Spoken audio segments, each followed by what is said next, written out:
First contact and the distress call. The Deep Space Monitoring Station Artemis 7 had maintained its silent vigil at the edge of human space for 15 years without detecting anything more interesting than the occasional comet. That changed on a quiet Tuesday in October 2157, when Dr. Elena Santos nearly spilled her coffee across her console. "Director Chen," she called out, her voice sharp with urgency. "You need to see this." The station's director appeared behind her within seconds, his usually immaculate uniform wrinkled from a long shift.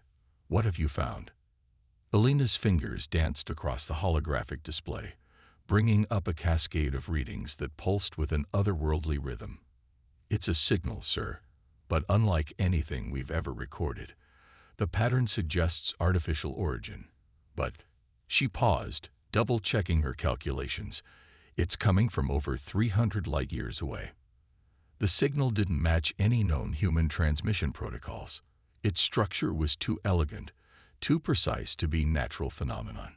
Humanity had just received its first confirmed contact from an alien civilization, and it was a cry for help. As Chen watched the translation algorithms attempt to decipher the message, a chill ran down his spine. The computer was detecting something else embedded in the signal. Fear. Within hours, the highest levels of Earth's United Defense Council were gathered in their underground chamber beneath Geneva. The translated message played on screens around the room. "To any spacefaring civilization who receives this plea, we are the Aetherian Collective, a peaceful federation of worlds in what you would call the Carina Arm. Our civilization faces extinction at the hands of the Dominion, an empire that seeks to consume all in its path. We have no weapons, no means to defend ourselves. Our philosophy of absolute pacifism has served us for 10,000 years, but now it condemns us to destruction.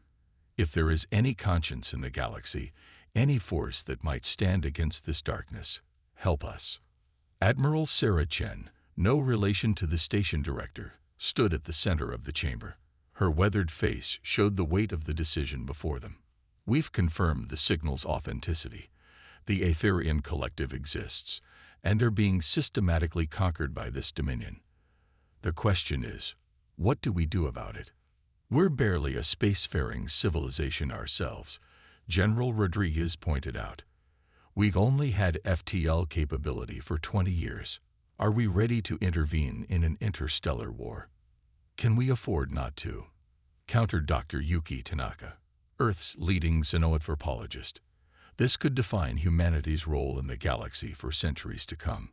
Are we the species that heard a cry for help and turned away?" The debate raged for hours. Earth's military forces were advanced but untested in real combat. Humanity had focused on defensive capabilities, haunted by centuries of first-contact scenarios in their fiction, where Earth was always the victim, never the protector.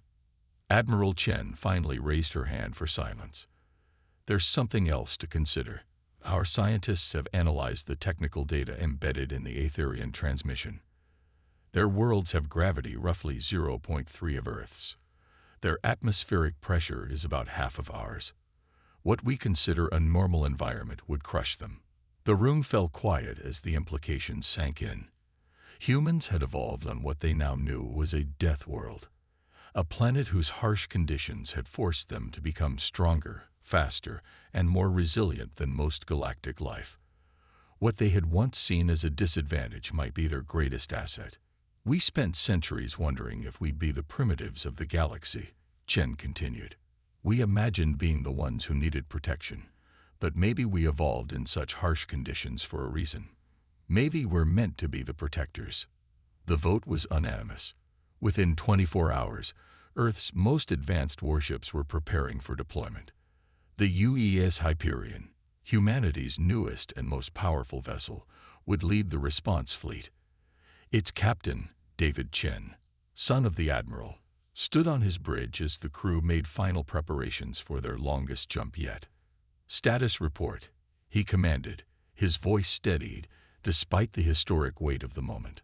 "All systems go, Captain," his XO, Commander Aisha Patel, responded.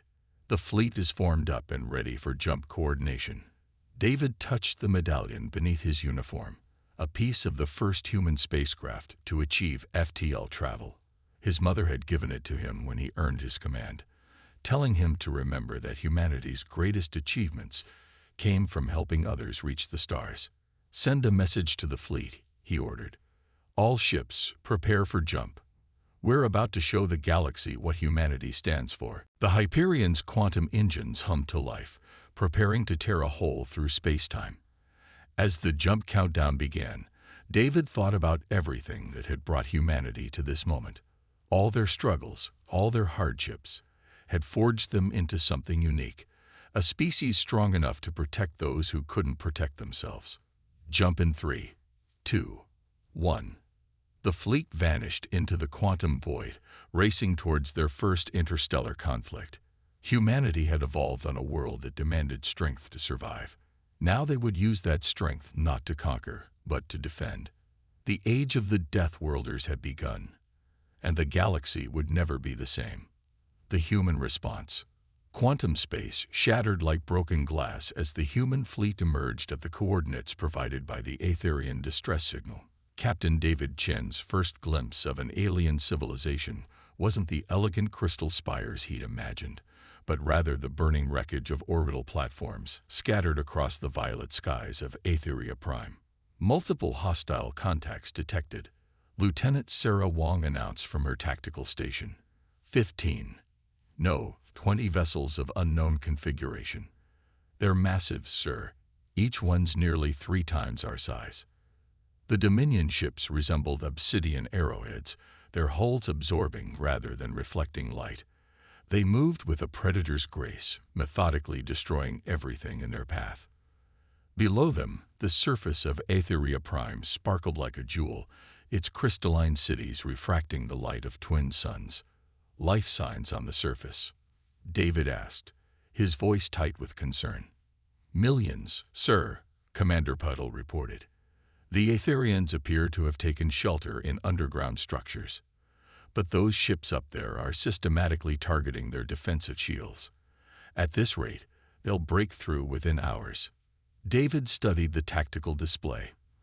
The Dominion fleet had superior size and numbers, but their formation suggested arrogance.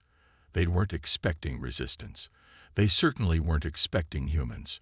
"All ships, battle formation Delta," he ordered. "Remember your training. We're stronger than we look, and it's time to prove it." Launch fighters. The human fleet moved with precision that would have been impossible for most species. Generations of evolution on a high-gravity world had given humans exceptional reflexes and spatial awareness. Their neural interfaces, designed to help them handle the intense G-forces of space combat, allowed them to react faster than any purely organic system. The first wave of human fighters streaked toward the Dominion fleet, their compact size belying their deadly potential. The enemy responded with contemptuous ease, bringing their massive weapons to bear on what they assumed would be easy targets. They were wrong.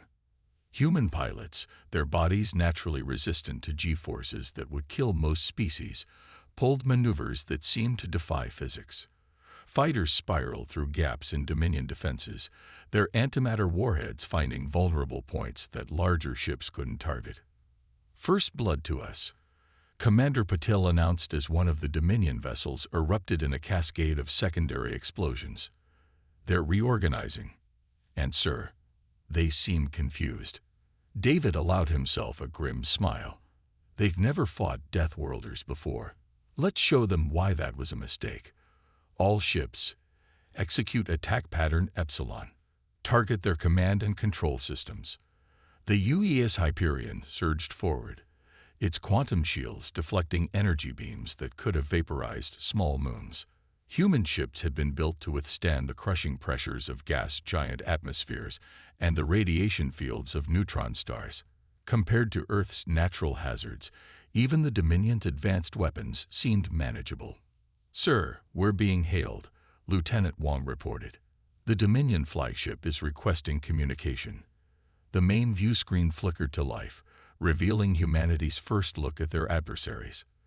The Dominion commander resembled a bipedal mantis, its chitinous armor gleaming with bioluminescent patterns.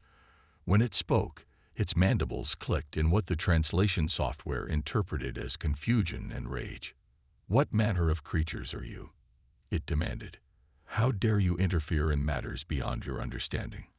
This sector belongs to the Dominion by right of strength." David stood, meeting the alien's compound eyes without flinching. "We're humans, from Earth, a planet you probably call a death world. We evolved in conditions that would kill most species in minutes.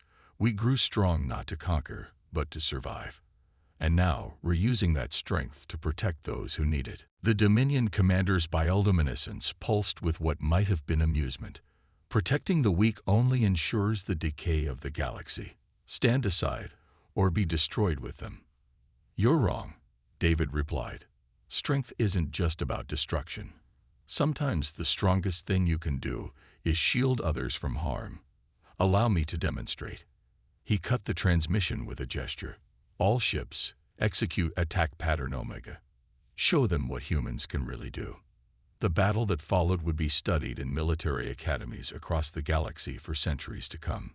Human ships, despite their smaller size, demonstrated maneuverability that the Dominion's tactical computers insisted was impossible. Human crews, their reflexes honed by evolution and enhanced by technology, consistently outperformed their larger opponents. But it was more than just physical advantages. Humanity's greatest strength had always been their ability to adapt, to think creatively in crisis. When Dominion shields proved stronger than expected, human fighters used the debris field as cover to execute impossibly precise attack runs. When Dominion weapons targeted their engines, human ships used the local star's gravity to slingshot into firing positions that no sane species would attempt. "Their formation is breaking," Commander Patel reported as another Dominion vessel succumbed to the human assault. They're retreating." The Obsidian ships vanished into quantum space, leaving behind their damaged and destroyed companions. On the planet below, millions of Aetherians emerged from their shelters to see their skies cleared of their tormentors for the first time in months. "Captain," Lieutenant Wong called out, her voice filled with wonder. "We're receiving thousands of transmissions from the surface.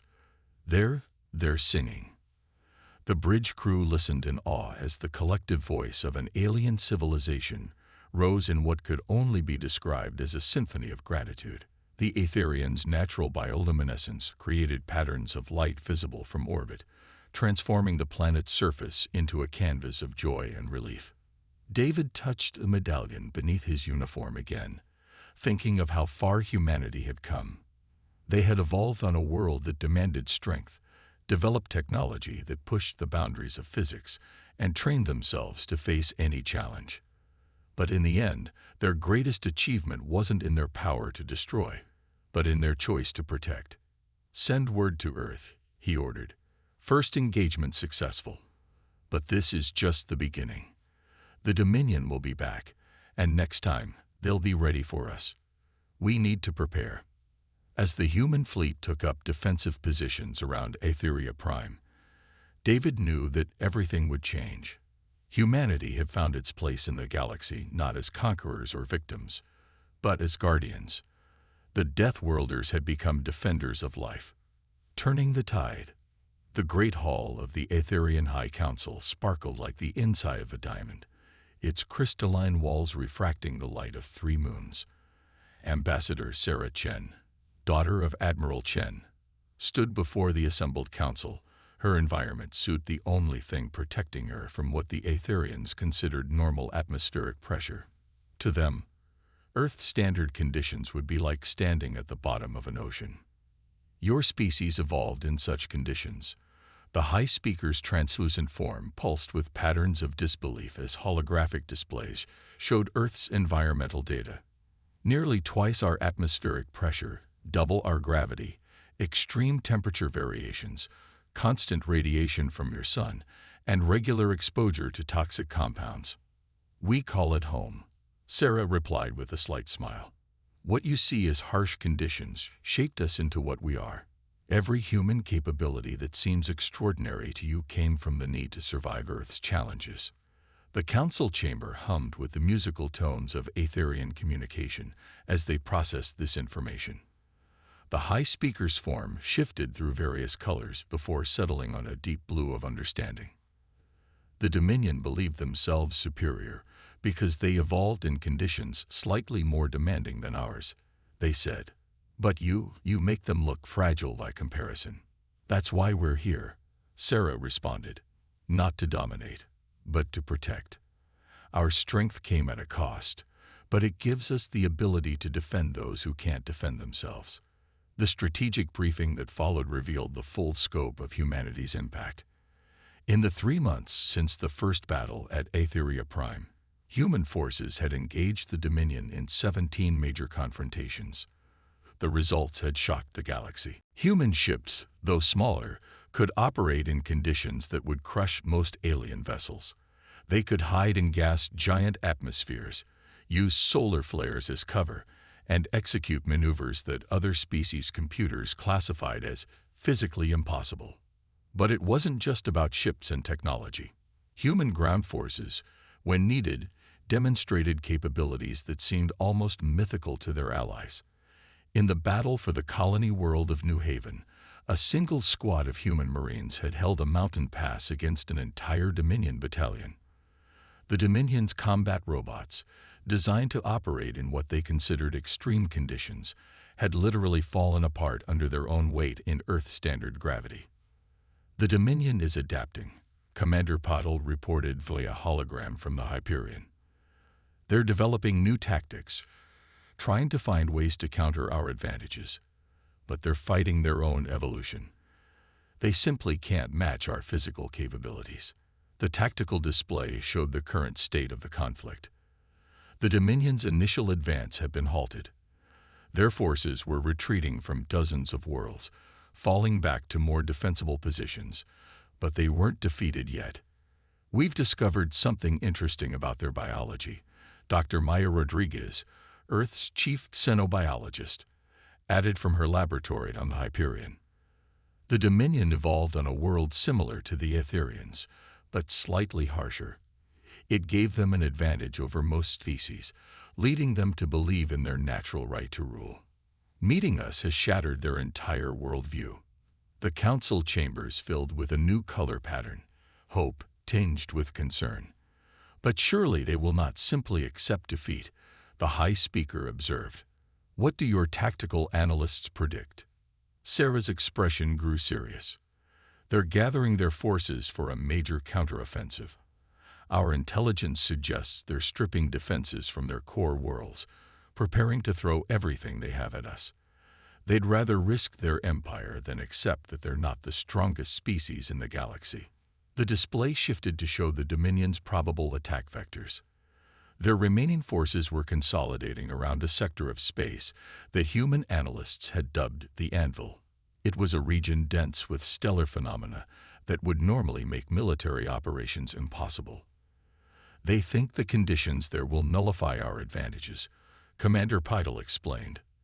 "The radiation levels, gravitational distortions, and spatial anomalies would kill most species.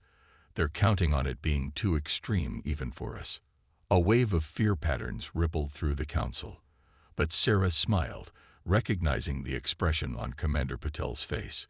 The same look humans had worn throughout history when someone told them something was impossible. "They still don't understand us," Sarah said. "Humanity didn't become strong by avoiding challenges. We became strong by facing them. Every time someone said we couldn't do something, we took it as a challenge to prove them wrong." The tactical display updated as new data arrived from Earth.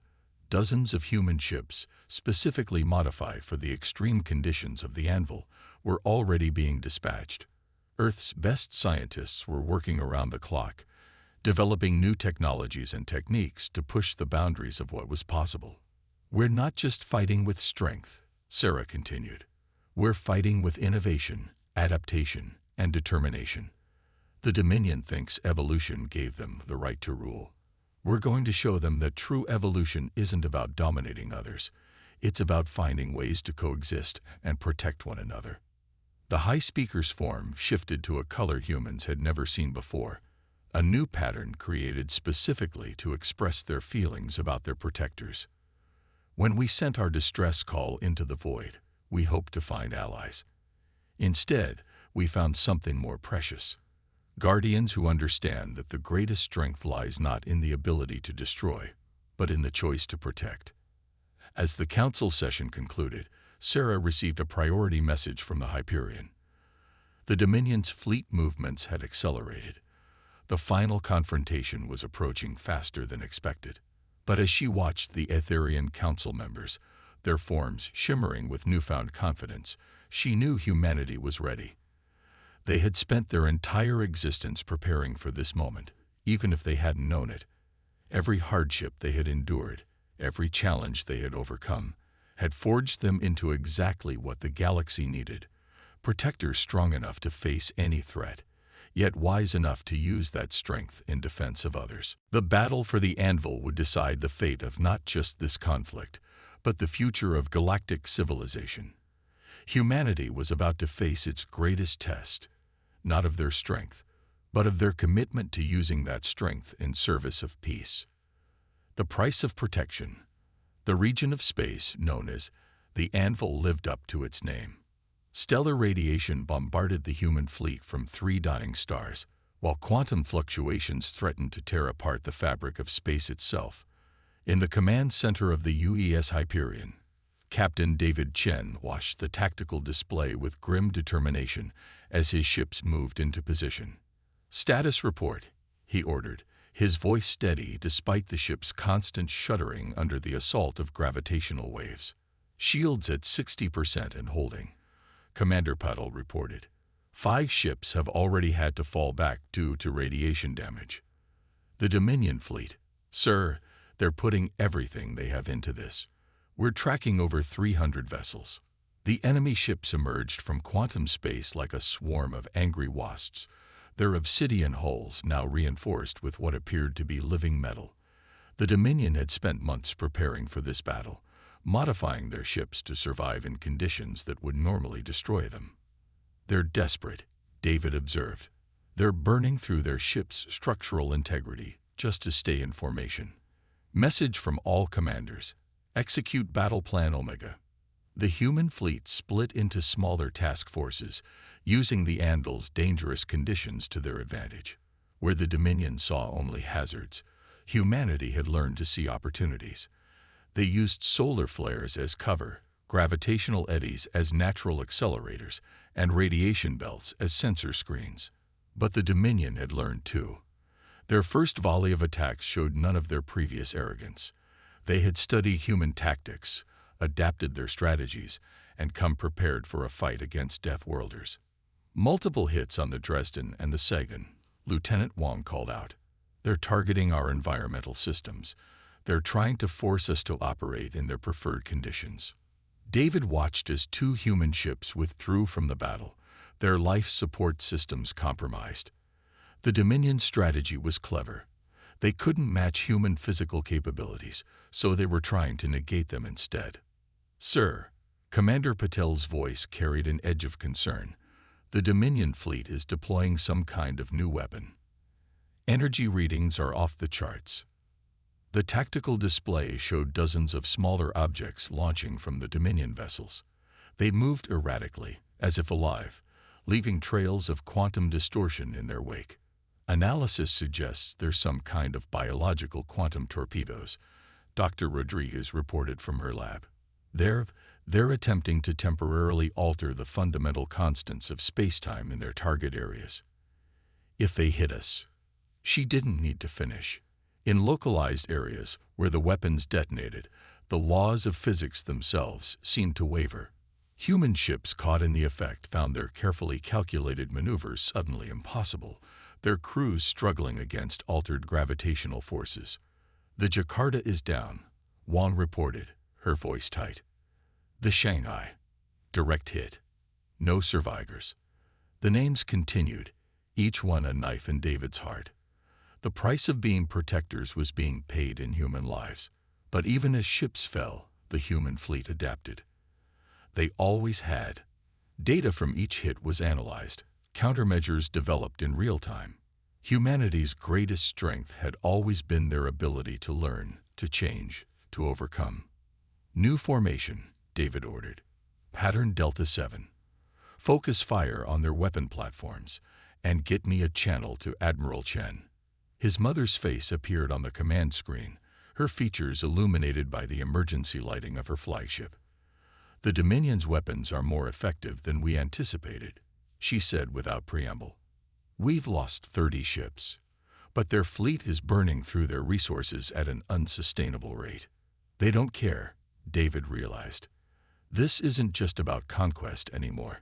It's existential for them. If they can't prove they're the strongest, their entire society could collapse. Then we show them another way, Admiral Chen replied. All ships initiate Protocol Horizon. Protocol Horizon was humanity's final gambit, a strategy that would have been suicide for any other species. The human fleet began moving deeper into the anvil, into conditions that even their advanced technology struggled to handle. They're following us, Commander Patel confirmed. Their fleet is taking heavy damage just from the environmental conditions, but they're committed to the pursuit. The chase led them into the heart of the anvil, where 3 dying stars danced their final dance. Radiation levels soared beyond what any natural evolution could have prepared for. Ship systems failed across both fleets as the very fabric of space twisted around them. Now, Admiral Chen ordered. The human fleet executed a maneuver that their own tactical computers had classified as theoretically impossible. Ships twisted through space in ways that ignored conventional physics, using the gravitational chaos of the anvil itself as a weapon. The Dominion fleet, already strained beyond their design limits, began to break apart. Their living metal hulls couldn't adapt fast enough to the rapidly changing conditions. Ships imploded, quantum drives failed, and carefully coordinated formations dissolved into chaos. But the victory came at a terrible cost. The Hyperion's bridge was littered with debris, its crew operating on emergency power and sheer determination. Similar scenes played out across the human fleet. They had won, but the price had been steep. Enemy fleet is in full retreat, Wong reported, her voice hoarse. Quantum signatures indicate they're falling back to their core worlds. We did it, sir. David looked at the casualty reports scrolling across his screen. 57 ships lost with all hands. Thousands of lives given to protect billions more. The raw numbers threatened to overwhelm him until he saw a transmission coming in from Aetheria Prime. The message contained no words, just images. Children of a dozen different species playing together in crystal gardens, their forms glowing with joy and safety. Former Dominion worlds reaching out for peaceful contact, inspired by humanity's example of strength used in service of others. Send word to Earth, David ordered, his voice thick with emotion. The anvil is secured. The cost was high, but we showed the galaxy another way. We proved that true strength isn't about domination. It's about protection. As the surviving ships began rescue operations, David touched the medallion beneath his uniform one last time. They had lost friends, family, colleagues, but they had gained something precious. Proof that humanity's evolution had a purpose beyond mere survival. They were the Deathworlders who chose to be guardians, the strong who chose to protect the weak. And though the price was high, it was one they would willingly pay again to keep that promise to the galaxy. A new era. 1 year after the Battle of the Anvil, the great chamber of the newly formed Galactic Concordat hummed with activity. Representatives from 100 worlds gathered in the massive space station Unity, constructed at the exact coordinates where the Aetherian distress signal had first reached Earth. Captain David Chen, now Admiral Chen following his mother's retirement, stood at the podium, looking out at the assembled species. The chamber itself was a testament to cooperation. Designed by Aetherian architects, built with Dominion engineering, and reinforced by human technology to accommodate beings from every known environment. Some delegates floated in anti-gravity fields, others were encased in pressure suits, and still others appeared only as holographic projections. 1 year ago, David began, his voice carried by universal translators to every being present. We faced a choice that would define not just humanity, but the future of our galaxy. The Battle of the Anvil could have ended in mutual destruction. Instead, it became the foundation for something unprecedented. The main display activated, showing the reformed Dominion worlds. After their defeat at the Anvil, the Dominion's strict hierarchy had collapsed. But instead of descending into chaos, they had begun a remarkable transformation. Their former empress, in an act that shocked everyone, had reached out to humanity not in surrender, but in curiosity. We thought strength meant the right to rule. The empress's recorded words played across the chamber. Humans showed us that true strength lies in the choice to protect. They could have destroyed us. Instead, they offered us a chance to evolve beyond our old beliefs. David gestured to where the Dominion's new representative sat, no longer a warrior-caste ruler, but a scientist dedicated to understanding how different species could support each other.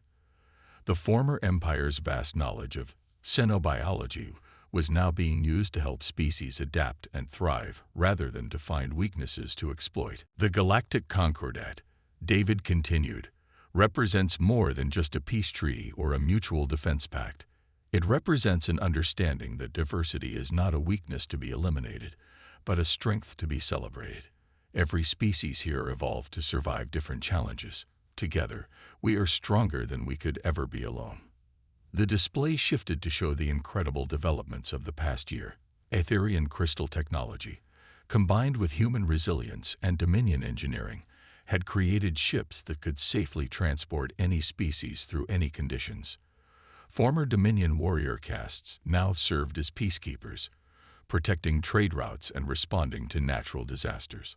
Most remarkably, the research division of the Concordat had begun exploring ways to help species temporarily adapt to different environments. Humanity's death world physiology, once seen as a curse, was providing insights into how all species could become more resilient. But our work is far from over, David said, his tone growing serious. Long-range sensors have detected signals from beyond our known space. There are more civilizations out there, some of which may need our help. Others may pose new challenges we'll need to face together. The chamber's mood shifted as classified images appeared on the display.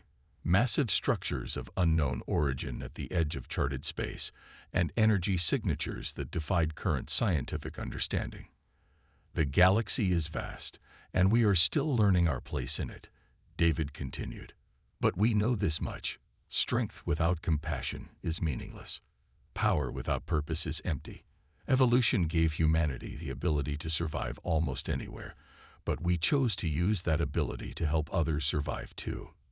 He touched the medallion that still hung beneath his uniform, the piece of humanity's first FTL ship that had witnessed their transformation from an isolated species to galactic guardians.